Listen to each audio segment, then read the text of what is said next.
Olá, eu vou prosseguir no meu comentário da obra de Dostoiévski, Os Irmãos Karamazov, que eu li na edição da editora 34, com tradução direta do russo, de Paulo Bezerra. São 2 volumes como esse, e realmente é uma edição primorosa, com notas do tradutor, e vale muito a pena, né? Uma tradução direta do russo.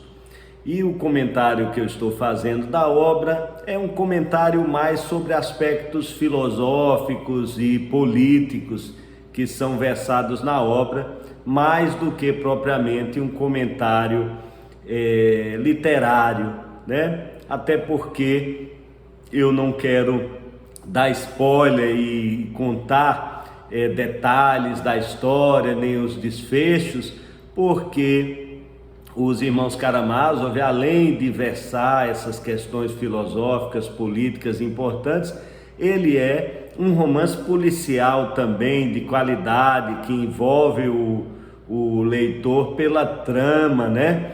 Pela história. Então seria injusto dar spoiler e adiantar o desfecho da história. Então nosso comentário é um pouco diferente. Nesse segundo vídeo eu vou falar das ideias políticas de Dostoiévski, né, e como isso aparece nos Irmãos Karamazov e em outros romances desse autor russo, desse escritor tão famoso e tão importante.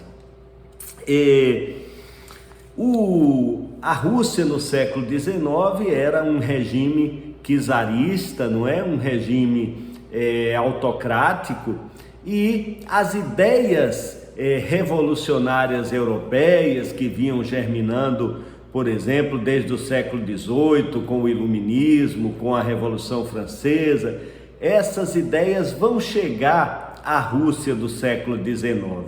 Então são ideias liberais, como as que inspiraram a Revolução Francesa, são ideias socialistas, né, que começaram a circular mais na Europa no século XIX, nas revoluções de 1830, de 1848, de 1870, e são ideias também anarquistas, e os russos contam com alguns nomes importantes do anarquismo, como Bakutin, não é? E Kropotkin, salvo engano, alguma imprecisão aí do nome. Então, essas ideias chegam à Rússia e começam a se formar na Rússia uma inteligência, digamos assim, né? Uma inteligência política, crítica ao regime czarista, e que vai realmente se desenvolvendo no século XIX, e isso vai culminar nas revoluções, na Revolução de 1917, né, que tem num primeiro momento um componente liberal, a Revolução de Março. Depois ela toma o rumo do bolchevismo, se torna uma revolução comunista bolchevique, né? Então essas ideias chegam à Rússia e há uma tendência muito grande ao terrorismo, né? Há pequenos grupos de jovens intelectuais que aderem ao terrorismo, e são muitos os casos de tentativa de terrorismo e até de prática de atos terroristas, com o assassinato de autoridades, né, do regime czarista por parte desses grupos. E Dostoiévski tem um envolvimento particular com isso, porque num primeiro momento Dostoiévski aderiu a essas ideias e fez parte de um grupo terrorista, como eu vou contar daqui a pouco. Mas depois, pelas contingências do que aconteceu, ele vai se afastando desse pensamento e se torna um conservador em termos de política. Então Dostoiévski é um conservador, né? Ele se torna um homem muito religioso, defensor das tradições religiosas da Igreja Ortodoxa, né? Um homem de muita fé e muito crítico a essas ideias europeias que chegam à Rússia do século XIX. Então, como eu dizia, Dostoiévski, no início de sua vida, na sua juventude, talvez com 20 e tantos anos, perto de 30 anos, ele se envolveu com um grupo terrorista de um intelectual de São Petersburgo, que era a capital, chamado Petrachevski. E Dostoiévski faz parte desse grupo de Petrachevski, que se reunia para discutir obras políticas e, é claro, nutria uma crítica ao regime czarista.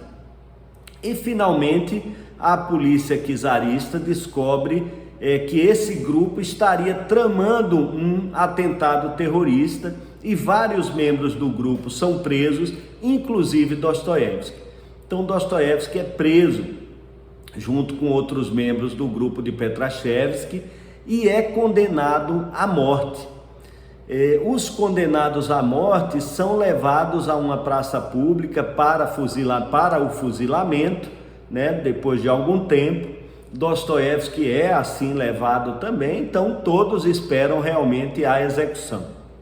Mas na última hora chega uma decisão do czar de comutação da pena de morte em pena de trabalhos forçados na Sibéria.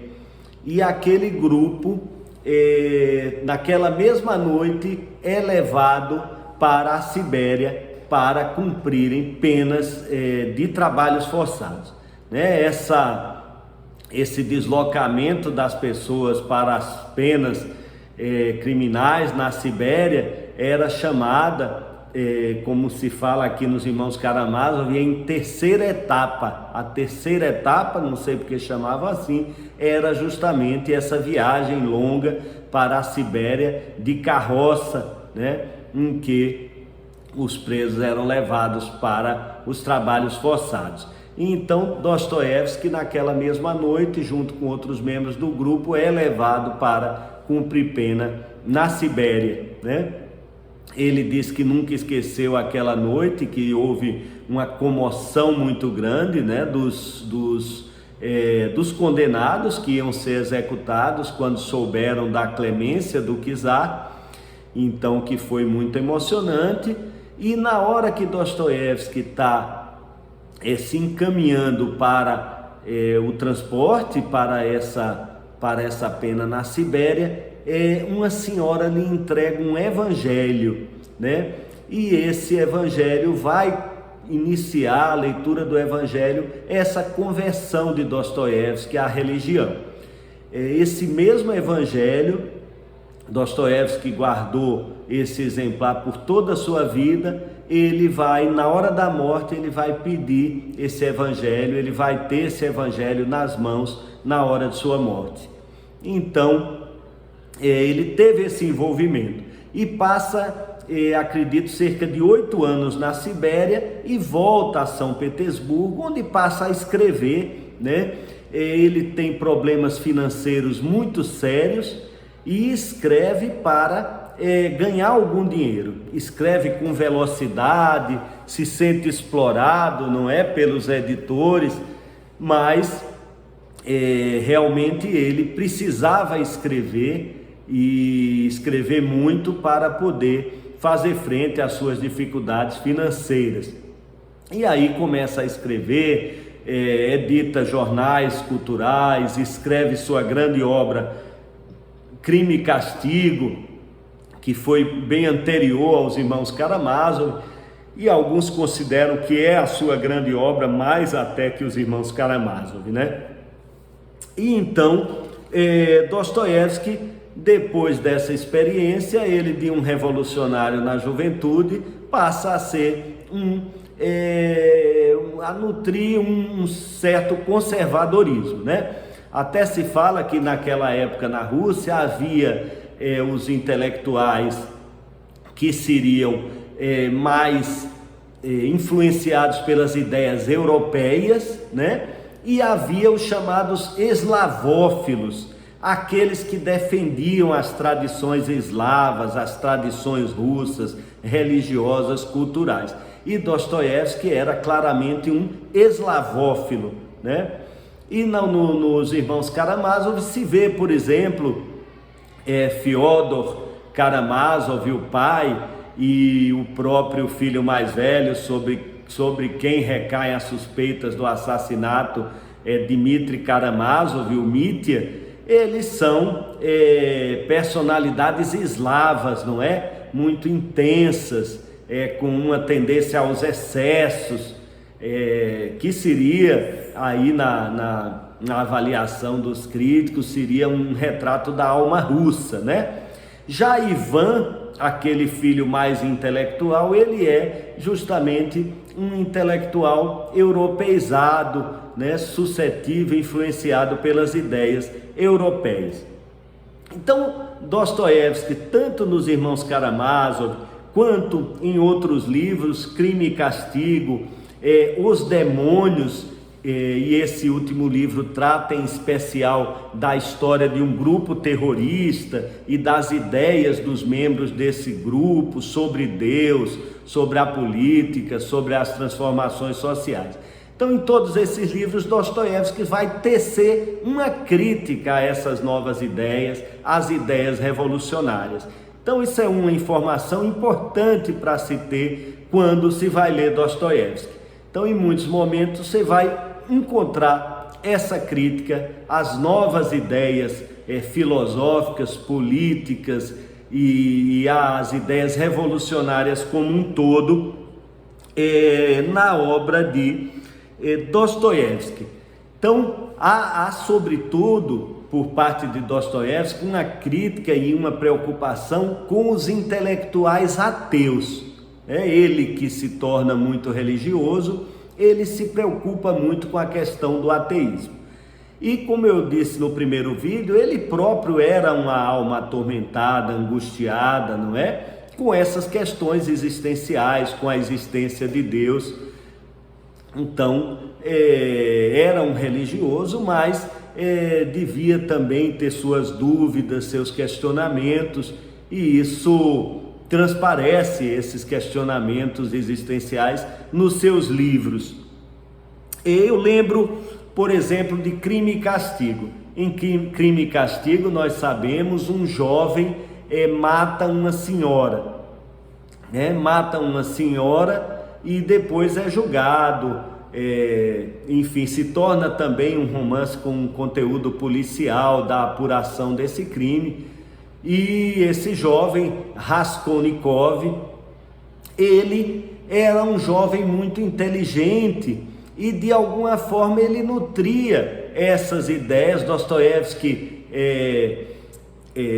coloca nesse personagem algumas dessas ideias que vinham da Europa.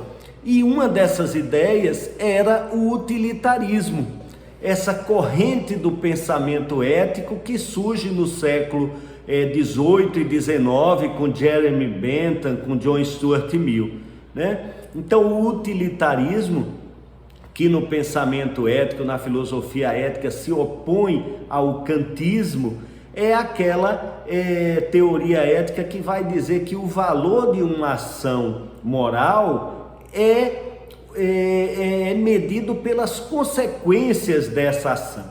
Então, é um pensamento que não se detém nas proibições morais tradicionais, não é? Como, por exemplo, o próprio pensamento de Kant, que vai estar baseado no imperativo categórico, em algumas proibições absolutas.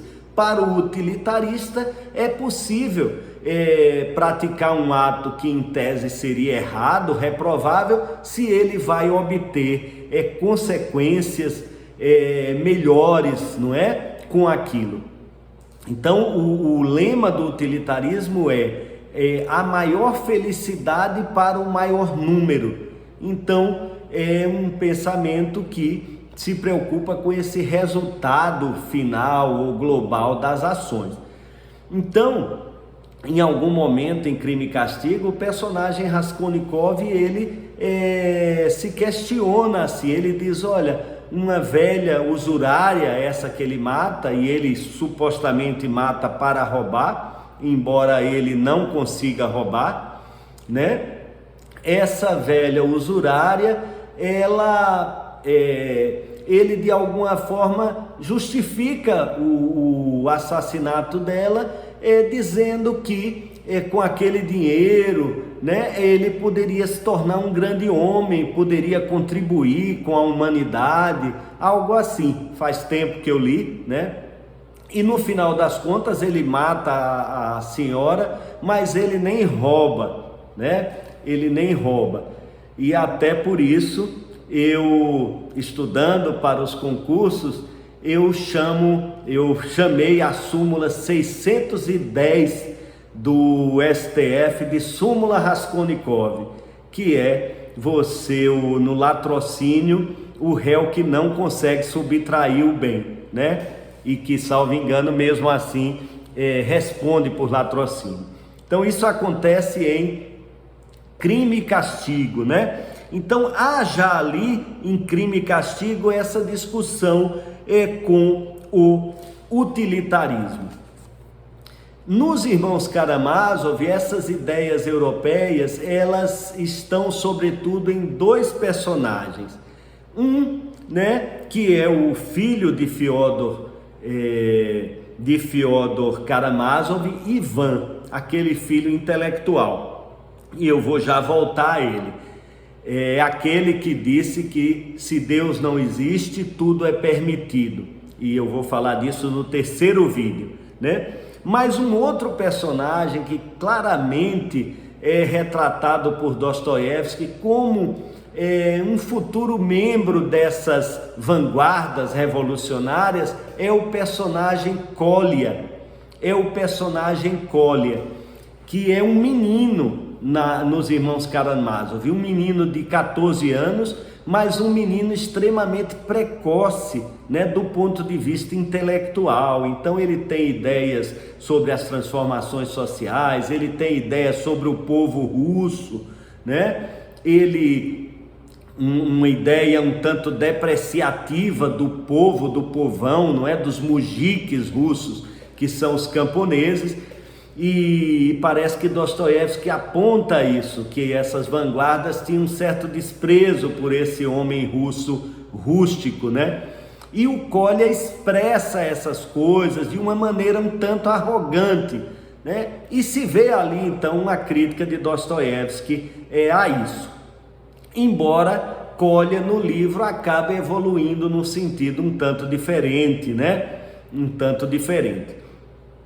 E Ivan, como eu disse, também tem essas ideias muito sofisticadas, influenciadas pela filosofia do século XIX, por essas ideias europeias, né?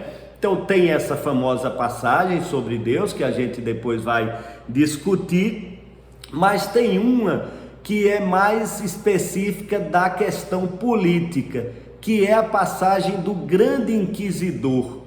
Em algum momento, conversando com seu irmão Alyosha, Ivan, ele vai falar de um poema que ele escreveu, mas não é um poema em verso, é uma história, né? Eu diria mais que é uma parábola, mas é referido no livro como um poema, do grande inquisidor. E o grande inquisidor era um inquisidor, um religioso católico espanhol, né? Nessa história que ele conta ao seu irmão, ali no final da Idade Média, início da Idade Moderna, quando ocorreu a Inquisição espanhola, e aí um homem passa a fazer milagres na Sevilha daquela época, e finalmente esse homem é preso por ordem da Inquisição, e não é ninguém menos que Jesus. Então o inquisidor católico prende Jesus, né? E faz um discurso diante de Jesus. Quando prende Jesus, Jesus fica calado, portanto é um monólogo, não é um diálogo. E esse grande inquisidor, que é um velho poderoso da igreja, mas nós sabemos que a igreja detinha também um poder, digamos assim, secular, né? O poder mesmo do Estado, em parte cabia à igreja, embora se dissesse que a igreja condenava e entregava as pessoas para a execução pelo braço secular, que seria propriamente a monarquia, o Estado, né? Mas na prática a igreja exercia o poder do Estado. Então, esse inquisidor, ele começa a dizer a Jesus basicamente o seguinte: olha, Jesus, você pregou o amor, a igualdade entre os homens, mas isso não funciona. As pessoas querem a autoridade, querem o mistério, né? E a igreja corrigiu, na verdade, o seu legado, corrigiu a doutrina de Cristo, que seria uma doutrina ingênua, diz esse grande inquisidor, né? Porque desconheceria, né, essa necessidade de uma autoridade forte que conduza as pessoas. E o grande inquisidor chega a dizer basicamente que ele não acredita em Deus e que uns poucos homens não acreditariam, sabiam que Deus não existiria, mas não poderiam dizer isso às massas, ao povo, né? Então carregariam com eles esse sofrimento de saber que a vida não teria um sentido, mas venderiam um sentido às pessoas, né? Inclusive tem uma parte que ele diz assim, oferecendo não só o pão às pessoas, como o lazer, não é? A diversão.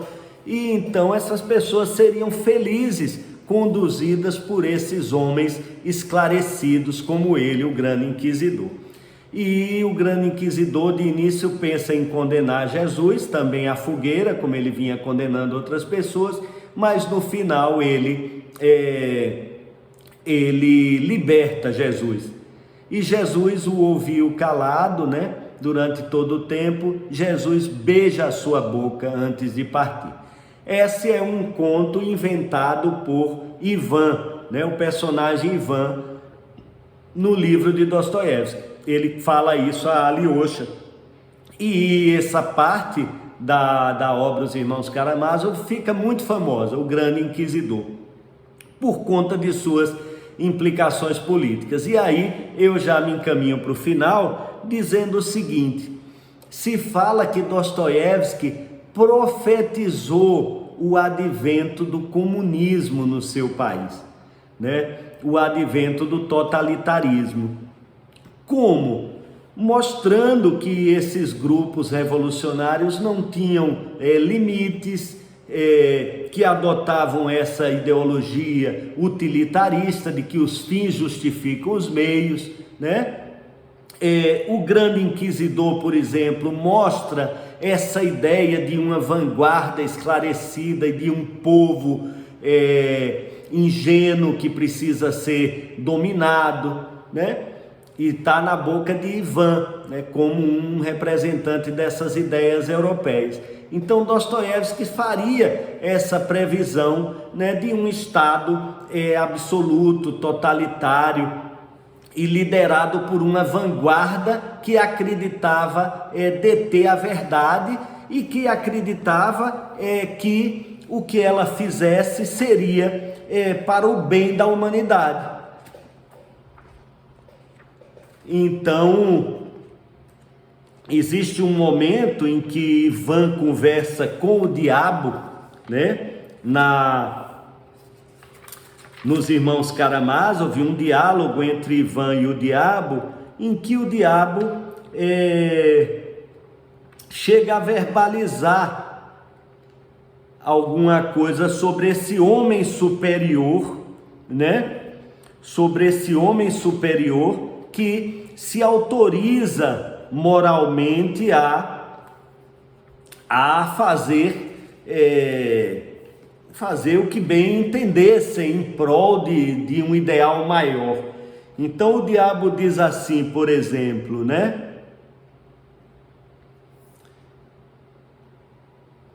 Na hipótese de que essa era nunca comece, uma era de libertação, mesmo assim, é o diabo falando a Ivan, né? Mas há uma dúvida se Ivan está alucinando com suas próprias ideias. Como Deus e a imortalidade não existe, ao novo homem, ainda que seja a um só no mundo inteiro, será permitido tornar-se homem-deus. E, claro que já na nova função, passar tranquilamente por cima de qualquer obstáculo moral imposto ao antigo homem escravo, se isso for necessário. Para um Deus não existe lei. Então, não deixa, a meu ver, de haver nisso um acerto nessa análise, de que Dostoiévski faz uma crítica a essas vanguardas revolucionárias, uma crítica que é devida, me parece, porque essas vanguardas revolucionárias, elas de alguma maneira nutriram essa ideia de deterem a verdade, de poderem impor a sua verdade, né? Ainda que com custos muito grandes sociais, né? Em termos de vidas humanas, em termos de sofrimento, né?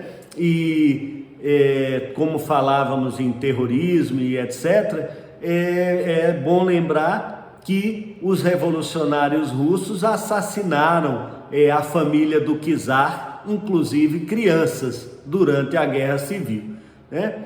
É claro que nós não podemos julgar a história, o calor da história depois que ela acontece, né? Julgar de uma forma real, digamos assim, porque nós não estamos ali no calor dos acontecimentos, e certamente os russos brancos que fizeram a Guerra Civil contra os revolucionários, eles também praticaram muitos atos de crueldade, né? Mas não deixa de haver aí um reflexo dessa ideia de que, em prol de uma determinada ideia do bem, o homem estaria autorizado a fazer qualquer coisa, esse homem superior, esse homem esclarecido.